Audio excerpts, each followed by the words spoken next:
Hey everybody, welcome to it's another one of these.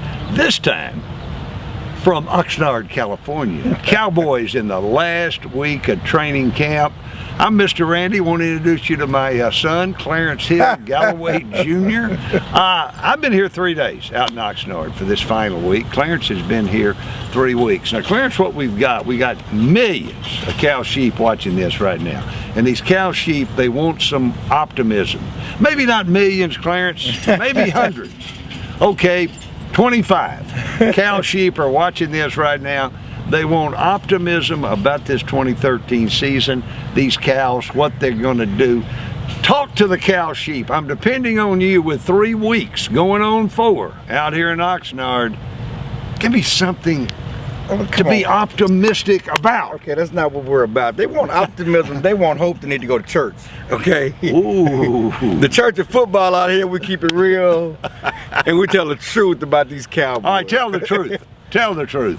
The offensive line is still a mess. It's been a mess for how long now? Oh, we can't count that high or that far back. Jay Ratliff is still not in camp, is still not practiced. Certainly, there are things you can feel good about this Cowboys team with Dez Bryant. He's probably the best player on this football team, looking to break out to be one of the best receivers in the NFL. He looks good. He's been going well. He's had a quiet off season. He's openly talking about 2,000 yards receiving and 20 touchdowns. All those are possibilities. Certainly, Tony Romo, who didn't practice in the off season because of back surgery, is back, ready to go. But again, no quarterback has ever missed minicamp and OTAs has ever taken a team to the Super Bowl. Boy, you're getting negative. You're getting negative. I wanted optimism. Okay. Sean Lee, the defense, DeMarcus Ware, they look like they're perfect fits for this 4-3 defense. Remember, it took 2 years to make that transition to Rob Ryan's defense, and even at the end of last year, they were still having problems. But the Cowboys seem to be already in fine tune with this new 4-3 defense with Rob Ryan. With Monty Kiffin. Let me ask you this. All right, now here, if you look at this team right now, it looks like they've got more depth at wide receiver than they ever had. That's important in today's NFL. Mm-hmm. It looks like they've got more depth maybe at running back. Yes. There is this commitment to a running game. I agree with you until they get the offensive line straightened out, if they ever do. And unless that straightens out, it doesn't make any difference. You're not going to be able to run the ball more, and throwing it is going to be a problem. The offensive line remains an issue. Lord knows, I don't know why. Every summer camp out here, every season we keep wondering what they're doing in the offensive line. But let me switch over to defense and ask you this.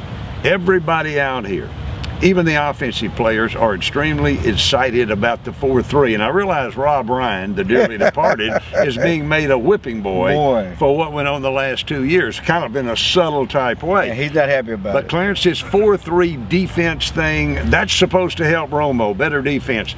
Have you seen enough to believe in that, or will we even know until it really cranks up for real? You know, I'm with Rob Ryan. If the guys don't get hurt last year, I think they're better on defense. And the best thing about this 4-3 defense is you got guys healthy again. You got Sean Lee and Bruce Carter back on this field, and you saw the other day that, yes, schemes create turnovers, but great players create turnovers too. And Sean Lee and those guys are the type of people that will get to the football and turn the ball over. The thing that I worry about this defense, again, is injuries. Jay Ratliff, who's as important to this change to the scheme, is yet to practice. And Anthony Spencer, first week of camp, he has to have knee surgery, and he's not going to start to the first week of the season, so he's not going to be good to go when they get ready to play against the Giants. He's not going to be at his best. So the injuries are an issue for this defense. They still haven't gotten those guys on the field. Depth is a problem on that defensive line for them to be good in the back end. You got to be good in the front end to be good in the back end. So those are concerns. But yeah, you see the possibilities in this defense, and of course, you got the 73-year-old defensive coordinator. Can he get up and down the stairs at Texas Cowboys Stadium? I guess. Stop talking about old people. Right? I don't want to hear the old people deal. One last thing, Clarence. I mentioned Rob Ryan, the dearly departed, as a whipping boy here, the all-time whipping boy here. It fits with the territory. He's a quarterback. Tony Romo. Now, what do we think about Tony 8 seasons later? There's so much to say. You're pausing. You're pausing. So much to say and so little done. It's not all about Tony. I'm going to say, people wanted Tony's the whipping boy. Yeah. The Cowboys' failures are not all about Tony, but it is what it is. The Cowboys have not gotten it done when it's mattered most. His numbers are great. He would go down as the most prolific quarterback in team history. One playoff win.